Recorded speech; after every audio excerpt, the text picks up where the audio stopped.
Okay, జీవల్ గారు. పవన్ కళ్యాణ్ గారికి ముందు నుంచి. ఓకే, జీవల్ గారు. రజనీకాంత్ గారు, మీరు ఇందాక పవన్ కళ్యాణ్ గారు మాట్లాడిన మాటలు చూస్తే చాలా ఒక పొలిటికల్ ఒక స్టేట్మెంట్ కనిపించింది. High maturity. ఆయన ఎన్నికలకు ముందు చాలా కేవలం మెచ్యూరిటీ కాదండి, మెచ్యూరిటీ అన్నది పరిపక్వత రాజకీయ నాయకుల్లో చాలా మందిలో ఉంటుంది. స్టేట్స్మెన్షిప్ ఇది.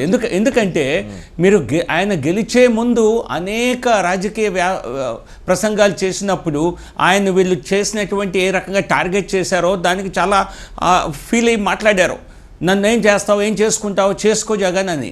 కానీ ఈరోజు చూడండి ఎంత విజయంలో ఎంత పరిపక్వత చూపించారో, విజయంలో ఆయన చాలా సౌమ్యంగా మాట్లాడారు. ఐ థింక్ అది ఒక గొప్ప స్టేట్స్మెన్షిప్. అలాగే చంద్రబాబు నాయుడు గారు ఇక్కడికి వెళ్ళటం, జనసేనకి ఆయనకు 135 సీట్లు గెలుస్తున్నారంటే ఆయనకు అసలు ఈ కూటమి పార్టీలతో పెద్దగా డిపెండెన్స్ కాదు, అసలు అవసరం లేదు. 88 ఎక్కడ, 135 ఎక్కడ. కానీ గెలుపులో మీ భాగస్వామ్యం ప్రధానమైంది అన్న ఒక కృతజ్ఞతాభావం చూపించడం కోసం, తమ పార్టీకి కార్యకర్తలకి ఒక సంకేతం ఇవ్వటం కోసం. ఒక్కోసారి ఏమవుతుందంటే మనం చూస్తాం, విజయం చెందిన తర్వాత పార్టీ కార్యకర్తలు వేరే వారి గురించి మీ భాగస్వామ్యం లేకపోయినా మేము గెలిచేవాళ్ళం, బహుశా గెలిచేదేమో టీడీపీ మనం చూస్తున్న ప్రపంచం చూస్తే. కానీ ఆ మెచ్యూరిటీని ఇక్కడ చంద్రబాబు నాయుడు గారు కూడా, వారిద్దరి ప్రవర్తన ఖచ్చితంగా ప్రజలు ఆకర్షించేలా, ప్రజల్ని మెచ్చుకోలేని, లేకపోతే నిన్న వరకు కక్ష సాధింపు రాజకీయాలు నడిచాయి రాష్ట్రంలో.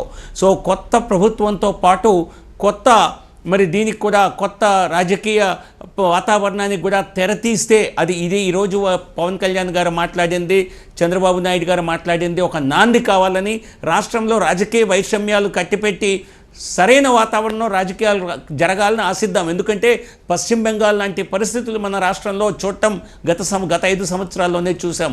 ఎన్నికల తర్వాత కూడా యుద్ధ వాతావరణం, కొట్లాట్లు, ముఖ్యంగా పల్నాడు జిల్లాలో జరిగిన సంఘటనలు చూస్తే భయం కలిగింది.